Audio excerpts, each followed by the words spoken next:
All right, let's check for understanding. Why was the British? Why didn't the British have enough soldiers? Remember, life in the British Navy was difficult, and conditions on the British ships was terrible. So the British found it difficult to get men to serve in the Navy. What must not have made James Madison very happy, said Adele. It didn't, but no matter how hard he tried, he couldn't convince the British to stop. what job did James Madison hold in 1812? Remember, he was the fourth president of the United States. What events in his life prior to becoming the fourth president prepared James Madison to be president in 1812? Well, he was a government leader in the House of Burgesses in Virginia. He played an important role in writing and adopting the Constitution. He served as Secretary of State while Thomas Jefferson was president, and as Secretary of State, he worked with the British to try to get them to stop the practice of impressment. What role did Dolly Madison play in the United States in 1812? Well, Dolly Madison was the First Lady of the United States in 1812. As First Lady, she served as the hostess of the White House, and she helped design the interior of the White House. How did Dolly Madison's early life and personality prepare her to be the First Lady of the United States? Well, she was a cheerful, outgoing person, and she was an excellent hostess and loved fashion.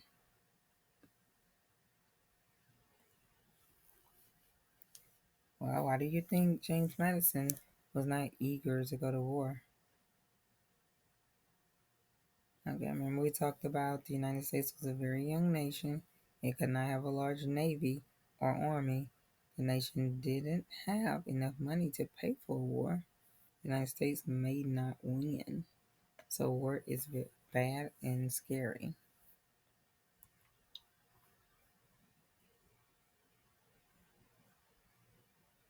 The word is magnificent. Let's connect.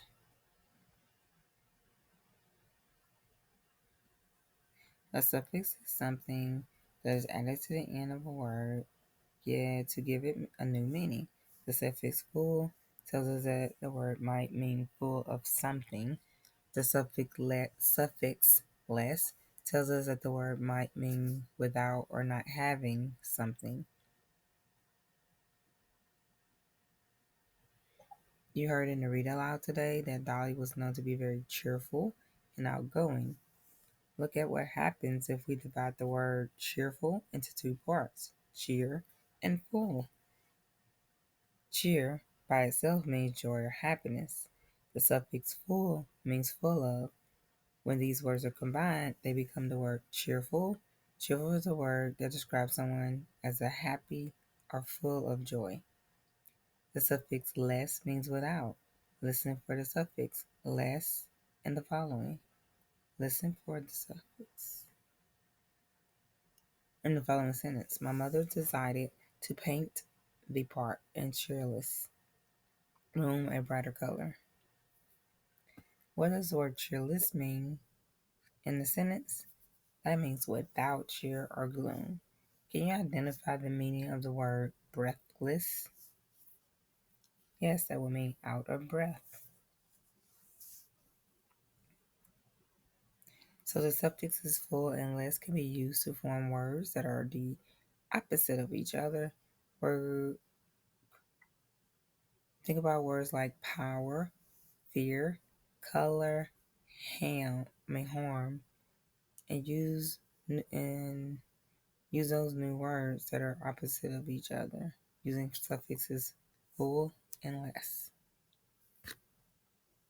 Okay, some things you could have said were powerful or powerless, fearful or fearless, colorful or colorless, harmful or harmless, useful or useless. In the last lesson, you planned a persuasive speech that you would deliver to James Madison. You will write the speech based on the point of view of a war hawk arguing to the war, or from the point of view of a merchant in 1812 arguing against the war. So remember on your sheet 2.3, you wrote down your notes on each one, the merchants versus the warhawks. You will write an introduction in the top box on activity page 3.1. The introduction or opening will describe which group you are representing, the warhawks or the merchants. Look at the second box on activity page 3.1. You will write your opinion about the war in the box, whether you support or oppose going to war. The next box, you're going to use the next two boxes to record two arguments in support of your opinion. Remember that the linking words because and also will connect the arguments to your position.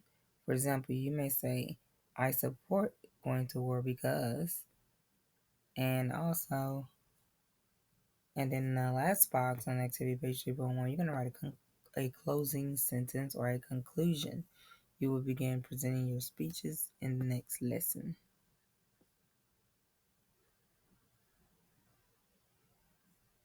The end.